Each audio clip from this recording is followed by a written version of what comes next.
귀한 말씀 듣는 시간인데요. 두 가지 즐거움이 있습니다. 먼저는 눈으로 보는 즐거움이 있습니다. 우리 은혜교회 협동 목사님이신데 제가 이제 어디 갈 때마다 카페 갈 때마다 여기 재단을 또 책임져 주시는 분이시기도 하고, 두 번째 즐거움은 또 말씀에 또 즐거움과 은혜가 있습니다. 이 귀한 시간에 송시현 목사님 모실 때 많은 은혜 받으시길 바랍니다. 아멘.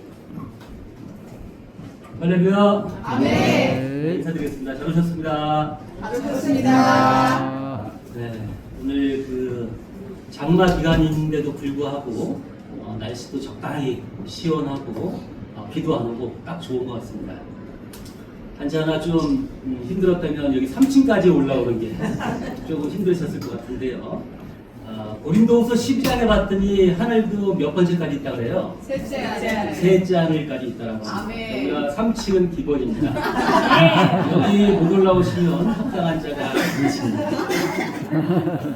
오늘은 사실 뭐 어떤 한 구절 가지고 한 주제 가지고 이렇게 하는 것보다는 우리가 좀 성도들 양육을 위해서 성경 전체를 한번, 사복음서 전체를 한번 보자, 이렇게 좀 해서 한 번만 들으면 잊지 않는, 요한복음 21장까지 있지 않습니까?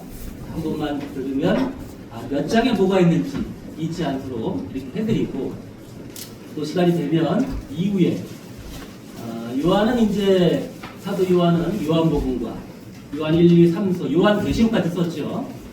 그래서 같은 비슷한 내용들이 많더라는 거예요. 그래서 요한복음과 요한계시록을 같이 한번 콜라보를 해서 아마 요거는 세계 최초일 겁니다. 그래서 한번 같이 연관성을 같이 한번 설명을 한번 드려보도록 하겠습니다.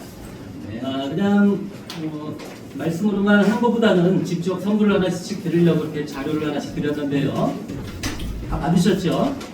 네, 앞에 이제 요한복음 강의에 있어서 하나씩 드렸는데요. 또 나중에 보면 꼭 볼펜을 찾으시더라고요.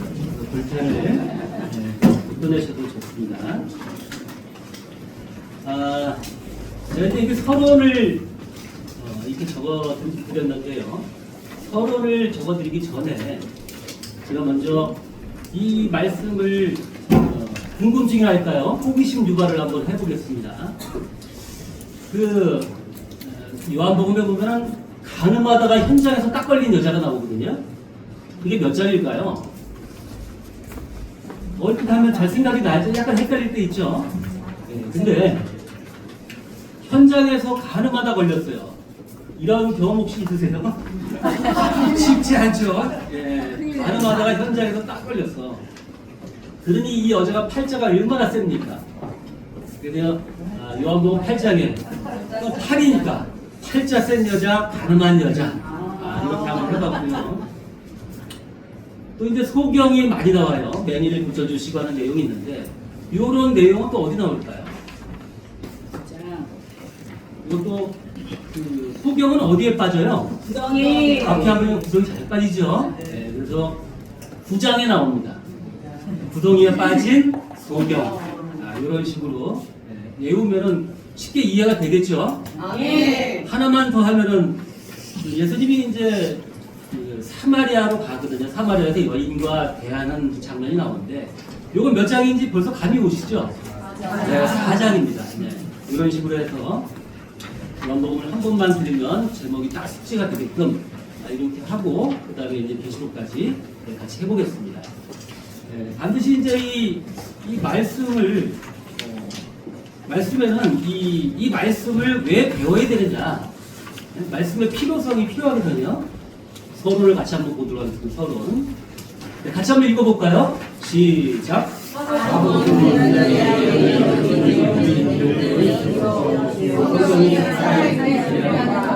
그 저자이신 하나님께서 살아 역사하는 것을 확인시켜준다. 구약의 예언대로 오셨다고 하시는 예수님이 하나님께서 약속하신 그리스도라는 눈물을 제시해준다. 사복음서는 구약의 답변서요, 구약 39권과 신약 27권을 이어주는 증거달이며 구원으로 인도하는 안내자라 할 수 있다. 성도라면 사복음을 결코 소홀히 할 수 없다. 아멘. 자, 보면 사복음, 마태, 마가, 누가, 요한이죠. 사복음서는 구약의 예언이 이루어진 내용이 기록되어 있답니다. 구약의 예언이. 그러니까 이 구약 성경에는 메시아가 올 것을 다 기록을 해놨다는 거예요. 그것을 잘 설명해놓고 기록해놓은 게 뭐라고요? 사복음서라는 겁니다. 일단은 이 내용을 보면 다른 경서도 있죠. 다른 경서는 자신이 다 구원자고 뭐 여러 가지 이름으로 불리고 있는데 사실 이 예언이 이루어져서 그 예언이 이루어지는 게 없어요. 예를 들어서 부처님이야. 그럼 부처님이 언제 어디서 태어나서 무슨 일을 할 때 미리 경서에 예언이 되어 있어야 되는데 이런 게 없더라는 겁니다. 그래서 유일하게 기독교만 뭐라고 하느냐? 체험의 종교라고 하는 겁니다. 구약의 예언이 있으면 반드시 그 예언대로 이루어진 실체가 있다. 근데 예언이 만약에 없더라면 예언이 없더라면 내가 구원자야 한들 그걸 어떻게 구원자인지 우리가 인정할 수 있겠냐는 거죠. 네, 그래서 이걸 보아서 참으로 이 성경이 살아있는 글이라는 것. 와, 여러분의 성경은 살아있습니까? 네.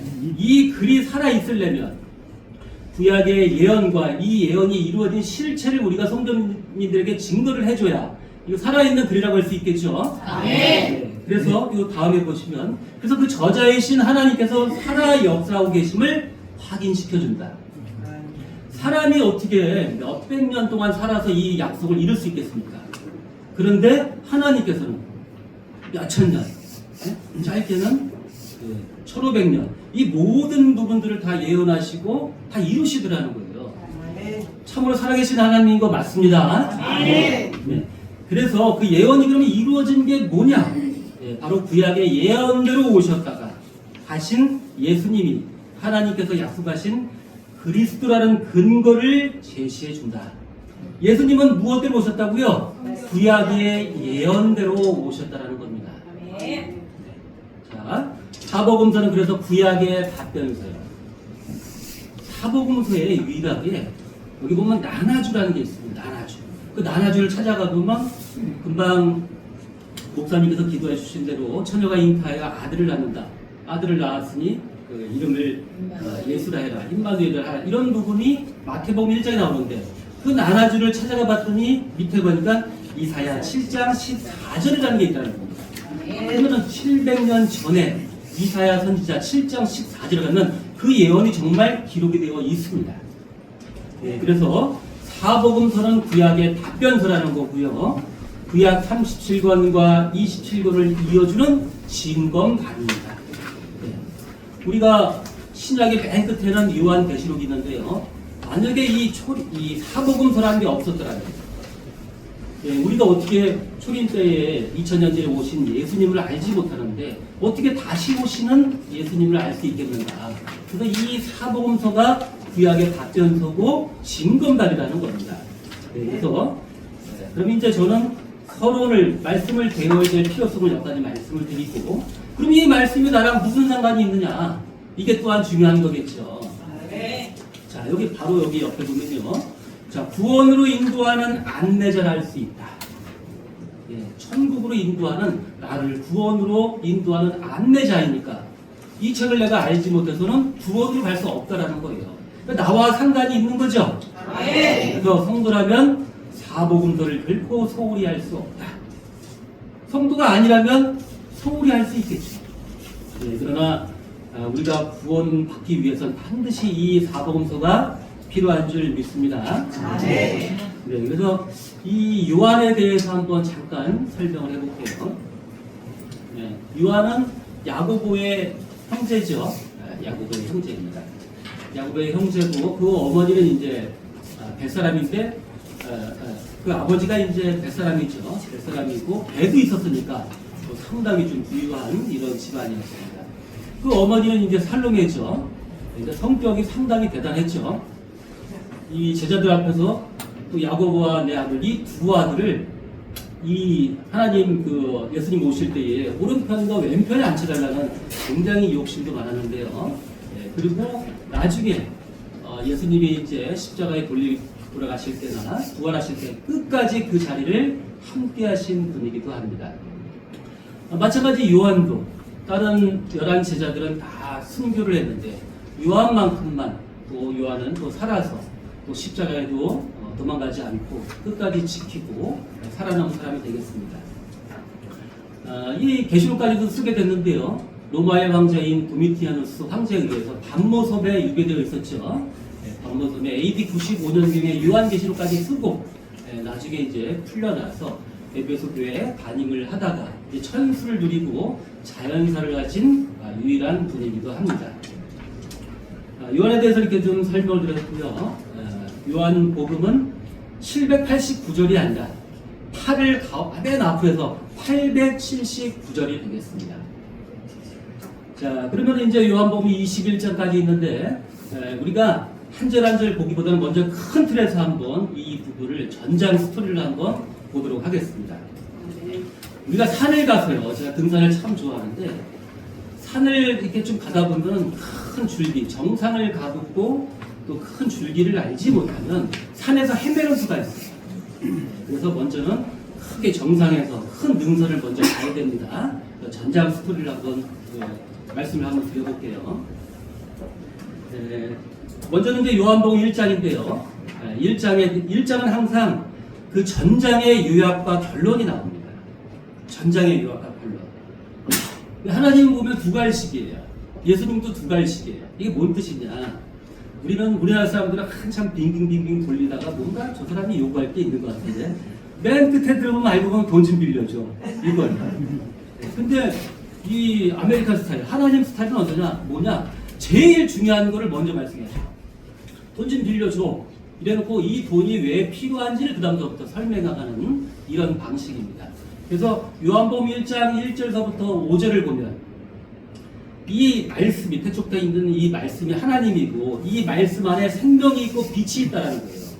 근데 이 빛이 어두움에 빛이 돼 어두움이 깨닫지 못했다는 겁니다. 이게 1절서부터 5절이에요. 이게 어떻게 보면 요한복음 전장의 요약과 본론입니다.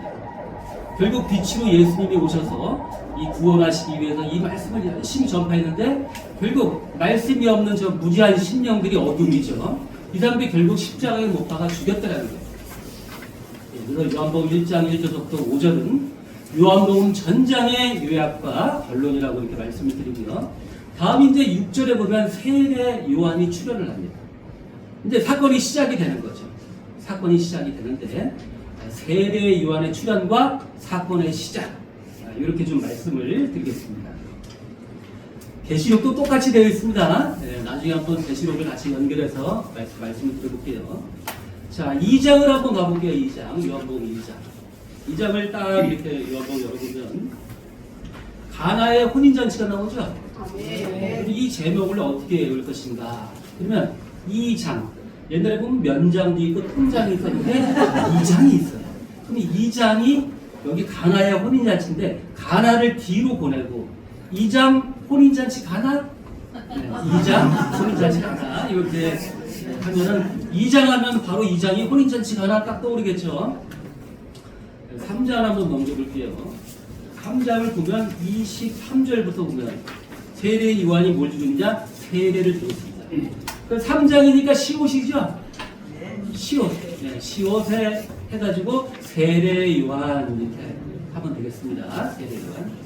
4장은 아까 말씀드린 대로 사마리아 여인. 사마리아 여인. 이렇게 기억을 하시면 쉽겠고요. 5장을 한번 가보겠습니다. 5장은 제목을 뭐로 하면 좋을까? 5장에 보면은 5절을 한번 볼게요. 5절. 거기 38년 된 병자가 있더라 이럽니다. 여기 보면 이제 베데스다라는 연못에 병자들이 이제 물을 동할 때 거기 들어가면 치료를 받는다라는 거예요. 그 병자들이 많이 있었는데 5절에 봤더니 38년 된 병자가 있어. 38년 됐으니까 오래됐죠? 네. 네, 5장 오래된 병자. 이렇게 하시면 되겠습니다. 오래된 병자. 자, 6장을 가보도록 하겠습니다. 6장은 무슨 장이에요? 떡장이라고 말하는데 사실 6장은요 6월절에 대한 내용입니다. 6월절. 그러니까 떡을 먹는데 왜 먹느냐? 6월절에 무교봉 떡을 먹는다는 거예요. 요한복음은 6월절이 총 3번이 나오죠. 3번 나옵니다. 4번 나오면 성경을 잘못된 거예요. 왜냐? 예수님이 3년 반 동안의 공생을 하시거든요. 그래서 한번 찾아볼게요. 2장을 한번 가볼게요. 2장. 2장에 보면요. 여기 13절에 유대인이 6월절이 가까운지라 해서 가나의 혼인잔치 그 첫 번째 물이 포도주로 변하는 첫 번째 표적을 일으키신 부분이고요. 그래서 이게 첫 번째 6월절. 두 번째 6월절이 6장 4절입니다.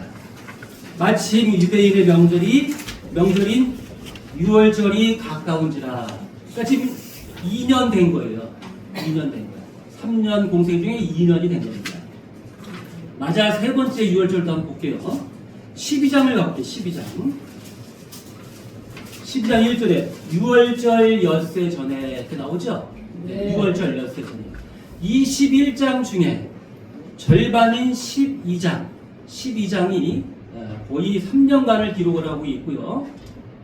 나머지 6일간 바로 뭐 돌아가시고 이어서 제자들에게 나타나셨다가 부활하셨죠.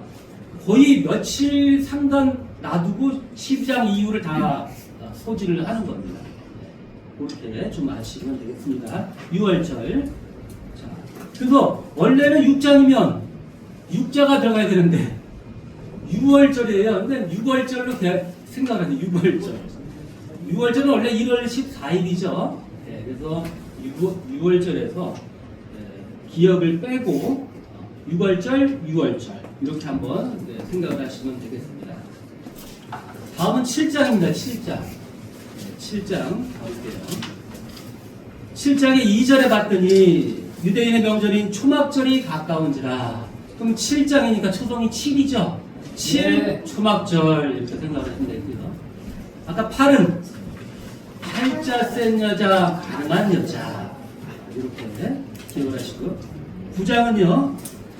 처음에 봤더니 날 때부터 맹인된 사람을 고치시다. 그죠? 맹인은 어디 빠진다고요? 구덩이에 빠진. 구덩이에 빠진 맹인 또는 구원받은 맹인 이렇게 하면 되겠죠. 네, 요한복음 10장을 가볼게요. 10장. 여기 보면요. 10장 7절에 보면 선한 목자가 나옵니다. 선한 목자. 선한 목자가 나오니까 사꾼 목자도 나오겠죠. 네. 사꾼 목자가 나오니까 이리도 나옵니다. 그래서 10은 10글자죠. 네. 10은 10. 선한 목자, 사꾼 목자, 이리. 네, 이렇게 하시면 다 기억이 됩니다. 지금 놀랍게도 이 모든 부분이 계시록에 똑같이 있습니다. 네, 다음 11장도 볼게요. 11장. 자, 11장 보면 11. 1이니까 이제 일어나야죠. 나사로가 죽었어요. 그때 예수님이 뭐라 그래요? 일어나라 나사로야. 그럽니다. 11. 일어나라 나사로야. 일어나라 나사로야. 이렇게 11.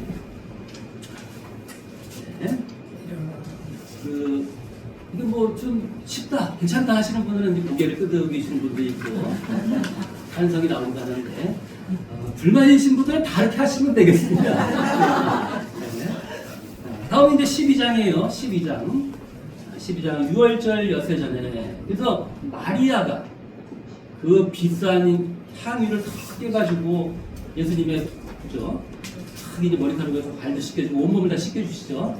그래서 예수님의 이제 그 장사 지낼 것을 예비했는데요. 그러니까 마리아. 예수님의 제자는 몇 명이에요? 12인데 신앙인들을 또 양이라고 표현하더란 말이에요. 그래서 12 제자니까 12 마리아. 오, 마리아? 12 마리아. 네, 12 마리아. 이렇게 한번 적어봤습니다. 네, 13장은요. 13장. 예수님이 제자들의 이제 발을 씻겨주는 내용입니다. 발을 씻겨주는. 마지막에 이제 십자가에 달리셔야 되니까 사랑을 베푸시는 거죠. 사랑을 베푸시는데 이게 13장 하니까 이게 다 이거 뭔가 발과 연결될 게 뭐가 있다 하다가 예, 저도 이제 이렇게 물론 제가 강남 사람처럼 보이지만 사실은 시골에서 태어났습니다. 저 이동에서 태어났는데 거기 보면 산발이라는 게 있어요. 산발 앞에 하나 뒤에 이렇게 갖고 산발이 예, 그래서 13장 산발이 이렇게 한번 정해봤습니다. 산발이 14, 15, 16은 네, 세 개 세트로 해서 고해사장입니다. 고해사장. 고해사. 14, 15, 16. 그리고 이제 17서부터 21장까지 남은 게 5개가 있습니다. 5개. 5개가 있는데 17장에서 보면은 기도하시고 18장에서는 가서 보실까요? 17장 위에 보시면 성경에 보시면 성경 글을 안 보셨나요? 네, 기도하시고 18장에 보면 잡히시고 19장에 돌아가시고 20장에 부활하시고 21장에 나타나시고 그래서 기잡돌부나 이렇게 하겠습니다. 기잡돌부나 기잡돌부나 계시록에도 똑같이 이렇게 되어 있습니다. 자, 그럼 이제 요한복음을 거의 다 생각이 나죠? 네. 거의 다 생각이 나는데 이게 그 제일 좋은 방법이요. 제가 한번 들었어. 이걸 바로 써먹어보는 겁니다. 한번 얘기해보고 한번 들어보는 거니까 우리 두 분씩 짝을 쪄서 내 오른쪽에 있는 분이 제가 2장 그러면 요한복음 이제 1장 한번 해보세요. 1장 하고 그다음 2장, 3장, 4장 이렇게만 부르시고 21장까지 한번 불러주세요. 옆에 분이 한번 답을 한번 해보겠습니다. 두 분씩 한번 해보세요.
네, 이제 제가 할게요.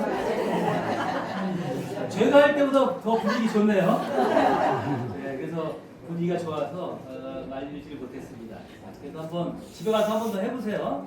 내일 한 번 더 해보시면 기가 막힙니다. 이거를 왜 해야 되느냐? 전장 스토리를 깨고 있어야 나중에 이제 신약인 요한계시록까지도 같이 요한이 썼으니까. 근데 저는 생각해봤어요. 왜 요한에게 요한계시록까지 쓰게 했을까? 요한계시록까지 쓰게 했을까?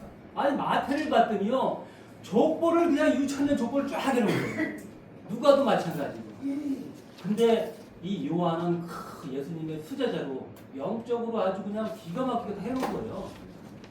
그래서 아마 이 요한을 살려두고 또 가장 사랑하고 다시 오셔서 이 요한계시록 영적 깊이가 깊은 이 요한계시록을 요한에게 기록하지 않았나 그렇게 한번 생각을 해봅니다.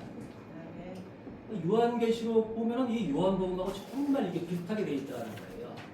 그런데 이게 지금 목사님 여기 시간이 몇 시까지 제가 해야 되는 거예요? 이게 55분까지 해주셨어요. 55분이요? 네. 55분. 뭐 원래 1시간을 해갖고 저는 1시간을 준비를 하는데 기도하셨는데 이사야서부터 나왔길 정말 다행이에요. 아담서부터 나왔어요. 찬양 부르니까 20분에 시작해갖고 55분이면 35분이네요. 그래서 이 부분 하다가 부족한 게 있으면 뭐 다음에 또 불러주시면 다음에 또 해드리고 이렇게 하도록 하겠습니다. 자, 이 보면은요, 이제 요한계시록을 한번 가볼게요. 요한계시록 보면요, 1장 1절서부터 8절까지를 보면요, 요한계시록의 전장의 핵심과 결론이 딱 기록이 되어 있어요. 1절에 보면 예수 그리스도의 계시라 이렇게 시작이 됐고요. 2절은 이 요한이가 하나님의 말씀과 예수 그리스도 증거, 그 자기의 본 것을 다 증거했다고 해요. 그런데 3절은 이 예언의 말씀을 지키는 자들이 복이 있다라고 하는데 그 복이 뭐냐? 나라와 제사장이라는 거예요. 그러니까 하나님의 계획은 이 계시록을 지키는 자들로 통해서 나라도 만들고, 그죠? 이들의 제사장을 삼아서 그들에게 복 주시기를 원하는 거거든요. 네. 그 다음에 이제 이 구름 타고 오시는 예수님이 나와요. 7절에. 그 찌른 자들이 나오거든요. 다시 예수님 오실 때 또 어떻게 된다? 이 사람들이 또 대적하고 찌른다라는 거예요. 그리고 나서 다 이제 다 끝내고 심판하시고 하나님이 나는 알파와 오메가예요 하면서 이제도 있고 저래도 있었고 장차 올 자요 이렇게 하고 결론을 다 내리시는 거예요. 이 8절 안에 요한복음 22장 404절이 다 들어가 있다 해도 과언이 아닙니다. 그러니까 하나님은 두 갈씩이라는 거예요. 팽팽 돌리다가 돈 좀 빌려드리지 않고 하나님은 딱 이렇게 먼저 결론을 말씀하시고, 그래서 계시록도 마찬가지고 요한복음도 아까 봤더니 제일 중요한 부분을 1장 1절부터 5절까지 쫙 기록을 해놨다는 거예요. 그 다음에 요한복음 1장 6절에 보면요, 세례 요한이가 출연을 합니다. 세례 요한이 출연을 하는데, 그래서 세례 요한에 대해서 쭉 설명을 하는데, 계시록은 1장 9절부터 20절까지 있는데 여기에도 누가 출연하냐? 7 금초대가 출연합니다. 이게 뭐냐면요, 자, 한번 생각을 해보세요. 이 구원자가 와야 되는데요. 구원자는 구원하러 오는 거죠. 그래서 야구할 때도 구원 투수라고 해요. 근데 이기고 있는데 구원 투수가 등장하는 경우는 없어요. 그건 선발 투수지. 구원 투수는 뭔가 지고 있을 때 역전하기 위해서 투입하는 게 구원 투수라는 거예요. 그러니까 뭔가 백성들이 도탄에 빠져 있고 뭔가 이 사단에게 사로잡혀 있을 때 그 물리치고 그래서 구원을 해줘야 되는데 예수님이 처음부터 등장하는 게 아니라는 거죠.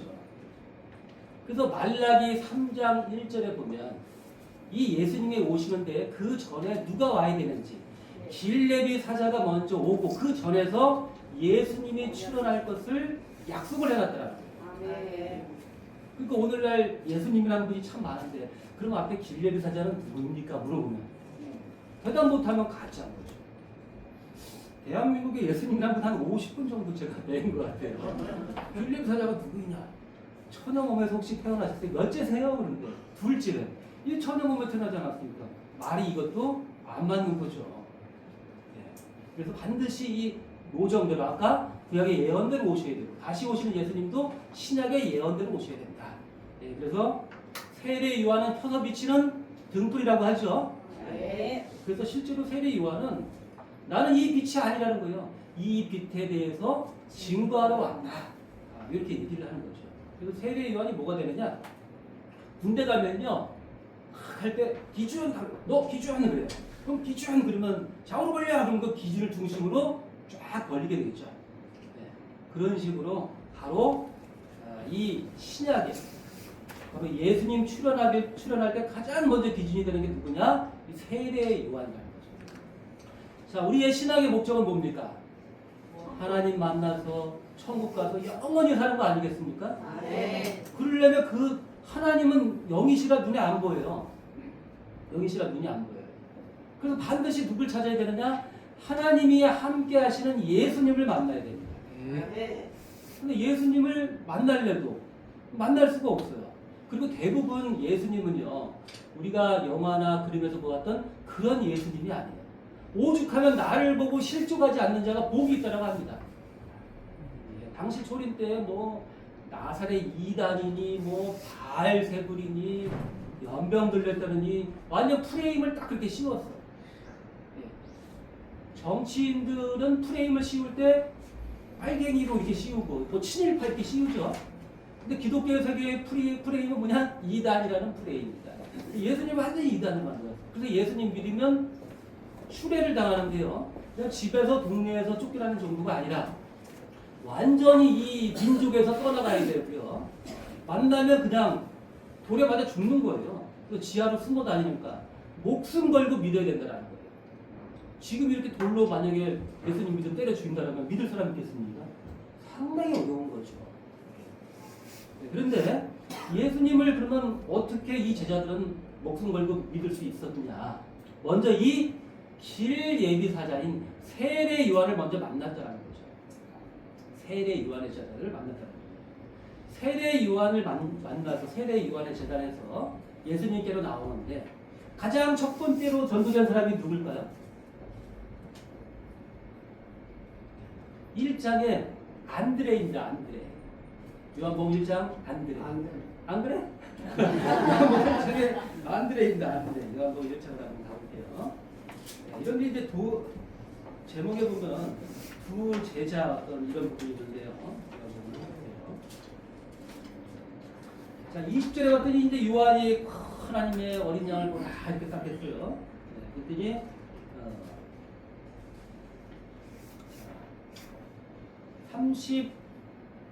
35절에 보면 두 제자라고 써있죠? 두 제자. 가장 처음에 전도받은 제자들이 누구냐? 이튿날 요한이 자기 제자형 두 사람과 함께 섰다가 예수의 다니심을 보고 말하되 보라 하나님의 어린 양이로다 했더니 두 제자가 그의 말을 듣고 예수를 쫓아요.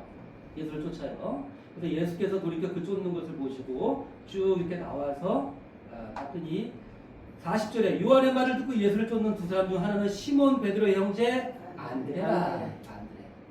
안드레가 가장 첫 번째로 전도된 사람인데 바로 예수님을 알아본 게 아니라 먼저는 누구요?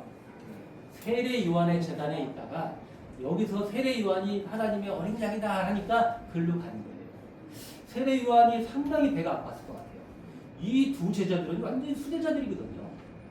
대단한 믿음을 가지고 따르는 그 사람들인데 세례 요한의 제자가 그 세례 요한이 아마 상당히 섭섭했을 것 같아요. 첫 번째 안드레인데 이 안드레가요 자기 형제인 베드로에게 돌직구를 날립니다.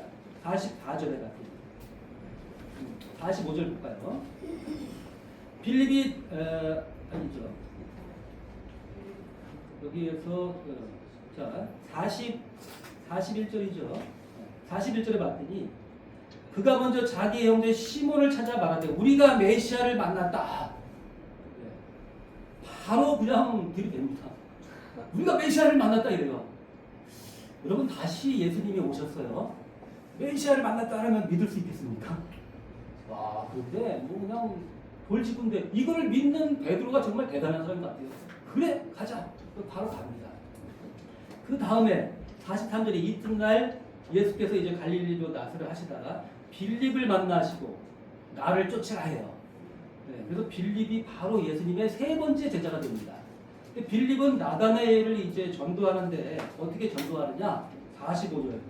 빌립이 나다나엘을 찾아 이르되 모세가 율법에 기록하였고 여러 선지자가 기록한 그 일을 우리가 만났으니 요셉의 아들 나사렛 예수니라. 사실 나사렛이라는 동네는요 거지촌이거든요. 거지촌. 거지촌에는 거지들 살고 살인자들, 강도들, 뭐 문둥병자 이런 사람들이 막 다 사는데요. 근데 거기에서 이 나사렛에서 났더니 야 무슨 나사렛에서 선한 것이 날 수 있겠느냐 이렇게 무시를 하는 거예요. 근데 이 빌립은 상당히 배움이 있던 사람 같아요. 이 사람은 어디까지 알았어요? 이 구약에 모세가 율법에 기록했고, 그러니까 모세 율법이 이 사람은 아는 사람. 그리고 또 여러 선지자가 기록한 그 일을 우리가 만났다는 거예요. 이 선지서까지도 상당히 알던 사람이에요.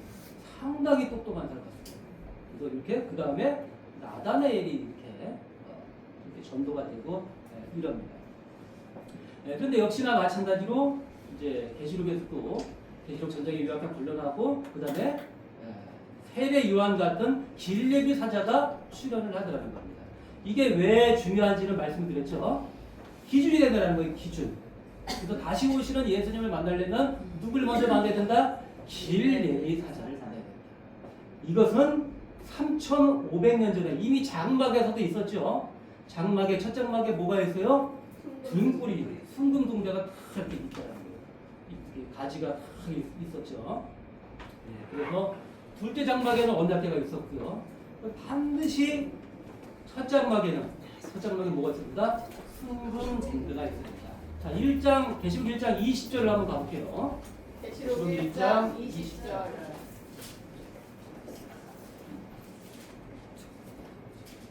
1장 20절 다시 한번 읽어볼게요. 시작. 네, 본 것은 내 오른손에 7개의 비밀과 7 금촛대라. 7별은 7 교회의 사자요 7 촛대는 7 교회이다. 아멘. 자, 지금 이 요한에게 환상으로 뭘 보여주느냐? 이 길 예비 사자를 먼저 보여주는 거예요. 이 길 예비 사자가 계시록 2, 3장에 나오죠. 2, 3장에 이제 편지를 보내는 내용이 나오는데요.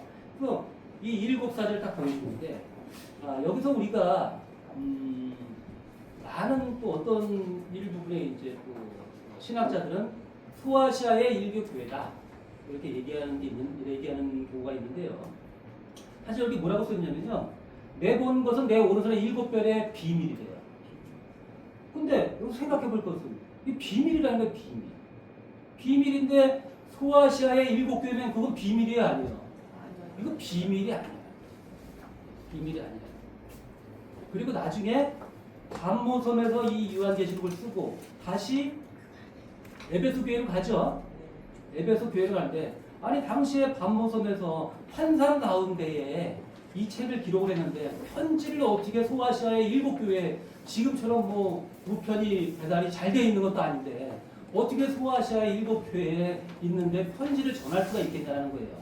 그리고 당시에는 다 걸리면 다 순교를 당하고 다 죽으니까 다 땅속에서 숨어 있었죠. 그러니까 편지를 보낸 일도 없고 받은 일도 없더라는 겁니다. 이게 비밀입니다. 이 비밀. 그래서 우리가 비밀이라는 이 계시록에는 비밀이 3가지가 나오죠. 3가지가 나옵니다. 이제 그런 부분도 설명을 다 드려야 되고, 요한복음에 다 나와 있어요.